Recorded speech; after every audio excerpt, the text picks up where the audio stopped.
ஒரு கட்சியை எதிர்த்து நின்று ஜெயிக்கல. நீங்கள் எந்த சின்னத்தில் ஜெயிச்சிங்களோ அந்த சின்னத்துக்கு துரோகம் பண்ணிட்டு போறீங்க.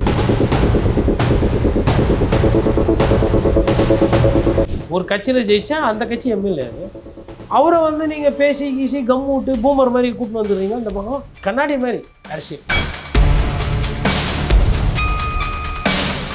உங்களுக்கு இன்றைக்கி அடையாளம், உங்களுக்கு வாழ்க்கை, அந்த மாண்புமிகு எக்ஸ்எம்எல்ஏ எம்எல்ஏ இதெல்லாம் கொடுத்தது ரெட்டலை. ரெட்டலையே நீங்கள் விசிலாக மாற்றுறீங்க அப்படிங்கும்போது நீங்கள் மாற்றுன்னு சொல்லிவிட்டு கரண்ட்டு கட் ஆகுதுன்னு கேட்டால் திமுக தான் அவங்க தான் வீட்டுக்கு போயிட்டாங்களே.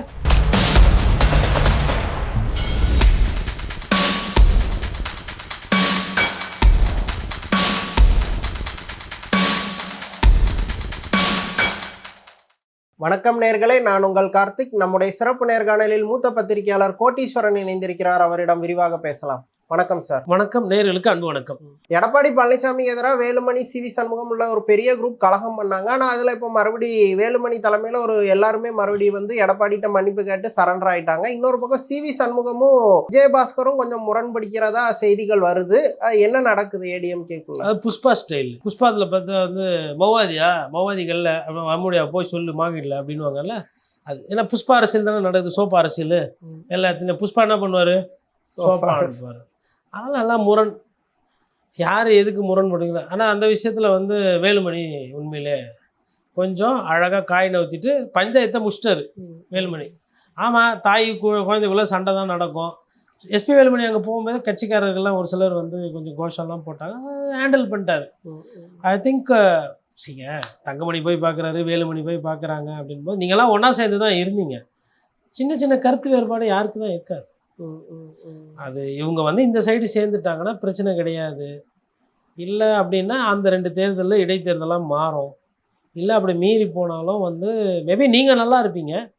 பட் மக்கள்கிட்ட அது எப்படி மக்கள் ஏற்றுக்குருவாங்க அப்படின்னு தெரியல. ஏன்னா நீங்கள் வந்து ஒரு கட்சியை எதிர்த்து நின்று ஜெயிக்கலை. நீங்கள் எந்த சின்னத்தில் ஜெயிச்சிங்களோ அந்த சின்னத்துக்கு துரோகம் பண்ணிட்டு போகிறீங்க. உங்களுக்கு இன்றைக்கி அடையாளம், உங்களுக்கு வாழ்க்கை, அந்த மாண்புமிகு எக்ஸ்எம்எல்ஏ எம்எல்ஏ இதெல்லாம் கொடுத்தது ரெட்டலை. அந்த ரெட்டலையை வந்து காலி பண்ணிட்டு ரெட்டலையை நீங்கள் விசிலாக மாற்றுறீங்க அப்படின்னும் போது அது மக்கள் எப்படி பார்ப்பாங்கன்றது பார்ப்போம். ஆக்சுவலி விஜய் வந்து இப்போ வேலுமணி சிவி சண்முகம் குரூப்புக்கு ஒரு மாதிரி ஒரு ஃபால்ஸ் ஸ்கோப் கொடுத்து ஏமாத்திட்டாரா? எதனால இந்த மாதிரியான ஒரு குளறுபடி நடக்குன்னு பார்க்குறீங்க? ஃபால்ஸ் ஸ்கோப்லாம் இல்லை, தெளிவாக பண்ணியிருக்காப்புல. ஓகே. விஜய் அவர்கள் வந்துங்க அரசியல்வாதியாக மாறி ரொம்ப நாள் ஆச்சு. அதை கணிக்கிறதுக்கு என் போன்றவர்கள் தான் நாங்கள் தான் தப்பு பண்ணிட்டோம். அதெல்லாம் எனக்கு வந்து வருத்தன்றதை விட தொழிலை நான் சரியாக செய்யலையோ அப்படின்ற அந்த ஒரு புரிதல் வந்து எனக்குள்ளே இருக்குது. போகிறோம், மக்கள்கிட்ட கேட்குறோம், மக்கள் இப்படி சொல்கிறாங்க. ஆனால் இளைஞர்கள் ஒண்டி சமூக ஊடகத்தில் தான் எல்லாம் வைப்பு பண்ணி ரீல்ஸ் போட்டாங்க. இப்போ அதை தாண்டி ஒரு சில விஷயங்கள் நடந்திருக்கு. இப்போ அரசு மீது கோவம், அதிமுக பிளவாக இருந்தது, அடம் பிடிச்சிக்கிட்டு இதுதான் சரி அதுதான் சரின்ற மாதிரி அதிமுக போக்கு, திமுக எது பண்ணாலும் மக்கள் சந்தோஷமாகவே இருக்கிறாங்கன்னு அவங்களுக்கு நினச்சிக்கிறது, அவங்களுக்கு பாராட்டு பண்ணிக்கிறது. தமிழ்நாட்டில் நம்மளை விட்டா தமிழக கலாச்சாரத்தையும் தமிழ்நாட்டையும் காப்பாற்றுறதுக்கு ஆளே கிடையாது. காவல்துறை நம்ம தலைமையில் இருக்கிற காவல்துறை தான் சிறந்த காவல்துறை, ஸ்காட்லாண்ட் யார்டை விட சிறப்பான காவல்துறை சொல்லிட்டாங்க அப்படின்னு அவங்களே பாராட்டு. இவங்க யார் போனாலும் போங்க, யார் வந்தாலும் வாங்க, வந்த கதவு திறந்தே இருக்குது, போகிறாங்க வராங்க ரிப்பீட்டு, திருப்பி போகிறாங்க வராங்க ரிப்பீட்டு. இது அதிமுக. ஆனால் நாம் தமிழர் கட்சி நான்லாம் யார் பேச்சும் கேட்க மாட்டேன், அண்ணன் இப்படி தான் தலைக்கீழாக தான் நான் குதிப்பேன் அப்படின்ற மாதிரி அவர் அண்ணன் ஒரு சைடு. அப்போ இந்த விஷயத்தில் எல்லாருமே யாருன்னா விஜயை வந்து ரொம்ப அண்டர் எஸ்டிமேட் பண்ணிட்டோம். அரசியல் கட்சிகள் அவங்க அப்படி பண்ணாங்க, பத்திரிகையாளர்களோ வியூக வகுப்பாளர்களோ இல்லை அரசியல் விமர்சகர்கள் வந்து அந்த கணிப்பை வந்து யாருமே வந்து விஜய் முதலமைச்சர் ஆவார்ன்றதை ஆணித்தனமாக சொல்லியே ஒரே ஒரு கருத்து கணிப்பு நிறுவனம் தான் சொல்லிச்சு. அப்போது அதெல்லாம் கூட பரவாயில்லைங்க. அதுக்கப்புறம் அவர் வந்து விசிகாவை பேசி அமைச்சரவை உள்ளே கொண்டு வந்தது, சிபிஐ கிட்ட போய் பார்த்து பேசி நானே விமர்சனம் பண்ணியிருந்தேன். 4-5 நாளாக இவர் வந்து வீட்லேயே உட்காந்துருக்காரு, இவர் தான் போய் இறங்கி போனோன்னு ஒரு சிலதெல்லாம் அவர் அடுத்தடுத்து பண்ணி அரசியல்வாதியாக மாறிட்டார். நேற்று கூட பாருங்கள், பிரதமருக்கு மனசு கஷ்டம் வராத மாதிரி 4 கோரிக்கைகளாக எத்தனை போய் கொடுத்தாரா? மேகதாது ஓகே, அங்கே கர்நாடகாவில் காங்கிரஸு நமக்கு ஒன்றும் பிரச்சனை இல்லை, ரைட்டு, அது ஓகே, பிரச்சனை இல்லை. தமிழ் தாய் வாழ்த்து ஓகே, அது கவர்னருக்கு கூப்பிட்டு அது அவங்க என்ன பாட்டு பிடிக்குதோ பிடிக்கிட்டோம், பாடிட்டான், அது ஒன்றும் பிரச்சனை இல்லை. நம்மள்தும் பார்த்துக்க சொல்லு. 2வது முடிஞ்சு போச்சு. 3வது அந்த சென்டர் ஃபார் இது, அது வந்து சிறிய வகை பறக்கிற விமானங்களோ இல்லை அந்த சாதனங்களோ லேபார்டரி ஒன்று செட் பண்ணோம், டிஆர்டிஓ. அதுவும் ஓகே, அது பிரச்சனை கிடையாது. அப்புறம் மீனவ பிரச்சனை. மீனவ பிரச்சனை ஓகே, பல வருஷமாக இருக்குது. இலங்கை பிரச்சனை அவ்வளோதான், ஃபார்மாலிட்டி. வேலை முடிஞ்சது, போவாச்சு, பூங்கொத்து குச்சாச்சு, சிரிச்சாச்சு, ஃபோட்டோ எடுத்தாச்சு. அவரும் அந்த ஃபோட்டோவை ஹாப்பியாக சர்க்குலேட் பண்ணிக்குவார். ஸ்டார் இல்லை நம்ம சார், சிஎம். மற்ற சிஎம் விட நம்ம சிஎம்க்கு வந்து அழகு, அறிவு எல்லாமே ஜாஸ்தி. அதனால் அது வந்து கண்டிப்பாக அவரும் லைக் பண்ணியிருப்பார். சிறப்பாக போச்சு. தீர்வு அப்படியே தான் இருக்கும். இப்போ நேற்று போய் பார்த்துட்டு வந்தாங்க. அதுக்கு தீர்வு அப்படின்றது இந்த ஒரு சில விஷயத்துக்கு உடனே தீர்வு வராது. மேகதாதோ இலங்கை பிரச்சனை வந்து அதை பேசி தான் எடுத்துகிட்டு போகணும். இந்த கேம்ப்ஸ் வந்து மேபி எடுத்துகிட்டு வரலாம். இல்லை பரந்தூர் விமான நிலையம், இல்லை நீட்டு, அதை பற்றி இருந்தால் அது இன்னும் கொஞ்சம் காரசாரமாக இருந்திருக்கும். அதெல்லாம் கரெக்டாக தெளிவாக தான் பண்ணியிருக்கேன். அதனால தான் சொல்கிறேன், ஒரு அரசியல்வாதியாக மாறிக்கொண்டிருக்கிறேன்.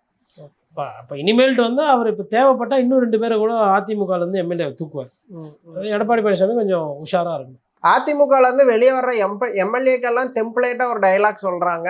எதிர்கட்சி எம்எல்ஏவாக இருக்கிறதுனால எங்கள் தொகுதிக்கு எதுவும் பண்ண முடியறதில்ல. என் தொகுதி மக்களின் நலன் கருதி நாங்கள் தேவைக்கால சேரக்கூடிய நிலைமைக்கு தள்ளப்படுறோம் அப்படிங்காங்க. அவங்களோட வார்த்தையை எப்படி பார்க்கணும்? உன்னதமான உண்மையான வார்த்தைகள். இதுக்கு என்ன பதில் சொல்கிறதுன்னு தெரியல. அப்போது அவங்களுக்கு வந்து சேவை செய்யணுன்றது தான் இருக்குது. அப்போது அது உண்மையாக இருக்கிற பட்சத்தில் கம்யூனிஸ்ட் கட்சியில் சேர்ந்துட்டாங்கன்னா ரொம்ப நல்லா சேவை செய்யலாம். இதை மக்கள் சேவை அப்படின்னா முதல்ல கம்யூனிஸ்ட் கட்சி தான். விவசாயி பிரச்சனை, தொழிலாளர் பிரச்சனை, விலைவாசி உயர்வு, சொத்து வரி உயர்வு, தண்ணி வரி உயர்வு, என்க்ரோச்மெண்ட் அகற்றுதல், காவல்துறையில் யாருன்னா போய் பிடிச்சிட்டு போய் அடித்தாங்க, கொண்டாங்க, லாக்கப்பு மரணம், எல்லாத்துலேயுமே பார்த்திங்கன்னா மக்களுக்காக அதிகமாக உழைத்து ஊழல் லஞ்சம் லாபம்னு கம்மியாக பண்ணுற ஒரு கட்சி தமிழ்நாட்டில் இருக்குன்னா அது சிபிஐ, சிபிஎம். அதில் ஐ புச்சா ஐயில் சேர்ந்துக்கலாம், எம் புச்சா எம்மில் சேர்ந்துக்கலாம். இல்லை உங்களுக்கு அதுதான் நோக்கம் அப்படின்னா சேவை செய்கிறதுன்னு முடிவு பண்ணிட்டீங்க. நீங்கள் இந்த கட்சியில் போய் சேர்ந்தால் இன்னும் நல்லா சேவை செய்யலாம். இல்லைங்க, இந்த சேவை எனக்கு பிடிக்கல, நம்ம சேவை எப்படி இருக்குன்னா அப்படியே எஸ்யூவி காரில், இனோவா இல்லை அதை விட விலை உயர்ந்த காரில் அப்படி போய் நிற்கணும். அப்படி நின்னோன்னா 4 பேர் கூட வரணும். அண்ணா அப்புறம் அப்பா அந்த கான்ட்ராக்ட் வந்துட்டானாப்பா, அண்ணா அது நான் தான் சொல்கிறாப்புல 10% சொல்கிறாப்புலையா, 10%லாம் அப்போலாம் 20% கம்மி பண்ண முடியாதுன்னு சொல்ல. அப்புறம் அந்த பேமெண்ட் என்னாச்சு? அப்புறம் அந்த மணல் என்னப்பா அது, ஏன்னா தாசில்தார் பிரச்சனை பண்ணுறாராம, அது மணல் வந்து ஜனங்க கஷ்டப்படுறாங்கப்பா, மணல் கிடைக்காம கொஞ்சம் நல்லா ஓட்ட சொல்லுவாங்க மணல். பாவம் தாசில்தார் வந்து அது அது வேறு நம்பர்லேருந்து ஃபோன் பண்ணி மக்கள் கஷ்டப்படுறாங்க, அதனால் மணல் ஆற்று மணல் இன்னும் கொஞ்சம் நிறைய எடுத்தால் வீடு கட்டிக்குவாங்க, பாவம் பில்டருங்கெல்லாம் கஷ்டப்படுறாங்க. இந்த மாதிரி அரசியல் இருக்குல்ல, இந்த அரசியல் 2 அரசியல் நான் சொல்லிட்டேன். ஒன்று இந்த அரசியல், இன்னொன்று அரசியல்.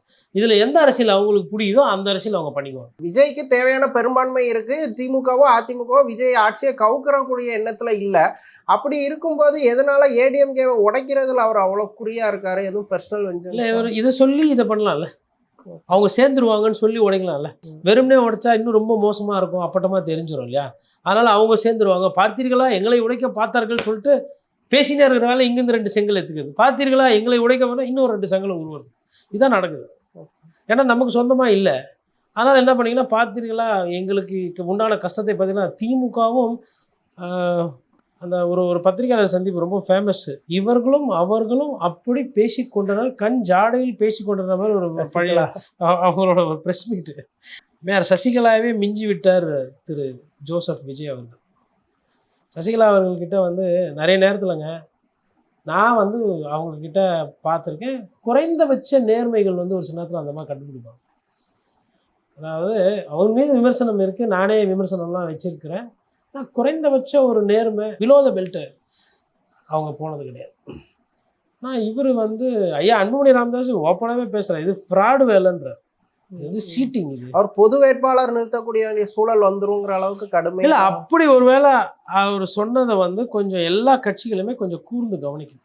அதில் வந்து நிறைய நியாயங்கள், அதில் நிறைய வந்து ஆக்கப்பூர்வமான கருத்தாக்கம் அதில் இருக்குது. அது வந்து ஒரு சில நேரத்தில் அது வெற்றி பெறத்துக்கும் வாய்ப்பு இருக்கிற மாதிரி தான் நான் அதை புரிஞ்சுக்கிறேன்.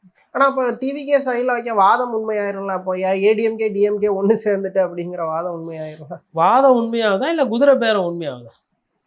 ஏதாவதுங்க நீங்கள் ரீல்ஸு போட்டு இளைஞர்கள் வைத்து வாட்ஸ்அப்பில் மெசேஜ் அனுப்பிச்சு நீங்கள் வந்து வெற்றி திருப்பி கூட பெறலாங்க, அது உண்மையா?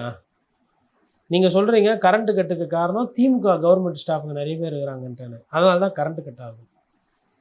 இது சரி, ஓகே, வெற்றிகரமாக இதை பேசுகிறீங்க, இதெல்லாம் யார் பண்ணுறது தெரியுமா அப்படின்றீங்க. நான் என்ன கேட்குறேன்னா, மே மாதத்துலையும் ஜூன் மாதத்துலையும் திமுகவே ஆட்சியில் இருந்தாலும் கரண்ட் கட்டு வரும்.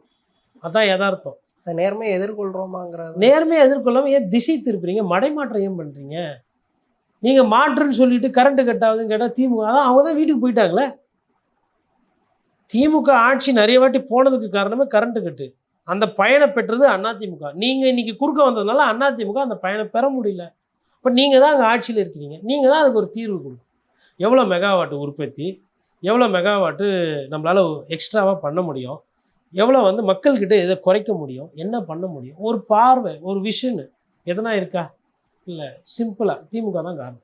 இது என்ன விதமான அரசியல்? எது எடுத்தாலும் ஒரு வாதத்துக்கு வாதம், புள்ளி விவரம் அப்படி பேசாமல் எதிர்க்கணுன்ற மாதிரி எதிர்க்கிறது என்ன விஷயம்? சரி, நான் என்ன கேட்குறேன், திமுக தான் காரணம், ரைட்டு. செந்தில் பாலாஜி மீது ஏன் நீங்கள் டிரான்ஸ்ஃபார்மர் கேஸில் நீங்கள் எதுவும் பண்ணாமல் இருக்கிறீங்க? இப்போ நீங்கள் தானே அரசு. டிவிஎஸ்சிக்கு ஃப்ரீ கை ஹேண்டை கொடுத்து விசாரிக்கலாம்ல.